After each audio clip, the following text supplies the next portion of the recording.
1 தெசலோனிக்கர் 5ஆம் அதிகாரம் 14 22 வரை.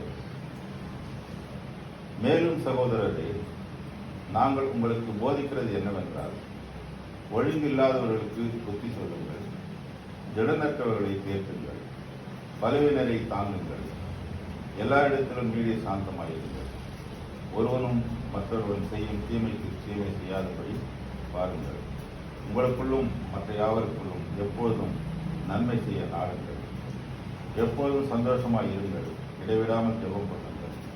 எல்லாவற்றிலேயும் ஸ்தோத்திரம் செய்யுங்கள். அப்படி செய்வதே கிறிஸ்து இயேசுவுக்குள் உங்களை குறித்து தேவனுடைய சித்தமாயிருக்கிறது. ஆவியை அவித்து போடாதிருங்கள். தீர்க்க தரிசனங்களை அற்பமாய் எண்ணாதிருங்கள்.